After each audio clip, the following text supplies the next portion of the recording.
THN news. वफ़ाक़ी सरकार पारां हफ़्ते दौरान हिकु भेरो ॿीहर पेट्रोल जी क़ीमत वधाइण वारे अमल खे वॻण वासियुनि पारां मुकमिल तौर ते रद्द कंदे तेल जा अघ घटाइण ऐं ॻाटे टोड़ महांगाईअ ते ज़ाब्तो आणण जो मुतालबो करे छॾियो। वफ़ाक़ी सरकार पारां हफ़्ते अंदरि ॿियो भेरो तेल जी क़ीमतुनि में कयल इज़ाफ़े बाद मुल्क में महांगाई जे तूफ़ान में अॻुई पीड़जंदड़ ॾियारीदार गरीब मिसकीन तबिके जा माण्हू सख़्त परेशानीअ में मुब्तला थी विया।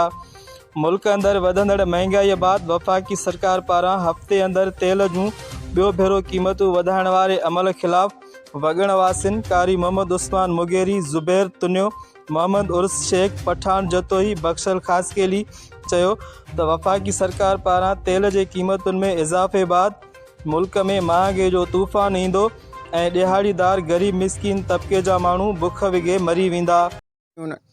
रोज़ रोज़ पेट्रोल वधे थो। पेट्रोल जे वधण सां जेको आहे ॿियूं शयुनि जो बि क़ीमत वधे थी।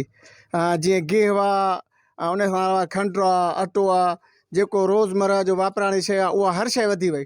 त ग़रीब माण्हू जो ॾाढो गुज़र सफ़र ॾुखियो थी पियो आहे। ग़रीब माण्हू सॼो ॾींहुं वीचारो तगारी खणे थो त 500-600 मसां था मिलनि। 500-600 में वीचारो छा गुज़र सफ़र कंदो?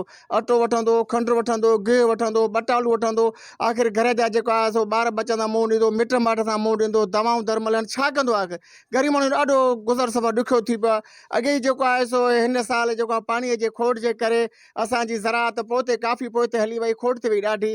ऐं जेको आहे ज़राअत खोट थी त मईशत बि असांजी खोट थी वई आहे। अॻे ई असां खोट में आहियूं। भाउण महांगो थी वियो आहे, इन सां अलावा ॿिज हाइब्रिड जो महांगो थी वियो आहे। पोइ महिरबानी करे हुकूमत खे इहो अर्ज़ु था कयूं, गुज़ारिश था कयूं, हिन हुकूमत में असां इहा उमेदु रखूं था त हिननि जो ॾोह बि न आहे, अॻिली हुकूमत जो हे जेको सिलो भोॻनि था। पर महिरबानी करे जेको आहे सो तव्हां महांगाई ते कंट्रोल कयो ऐं पेट्रोल जी क़ीमतुनि ते कुझु लात कयो त ग़रीब माण्हू गुज़र सफ़र सुठे नमूने थिए। वॻण वासियुनि वफ़ाक़ी सरकार खां मुतालबो कंदे घुर कई आहे त तेल जूं क़ीमतूं घटाए महांगाई ते कंट्रोल करे मुल्क जे गरीब मिसकीन ॾियारीदार पोरत तबिके खे जीअण जो हक़ ॾिनो वञे।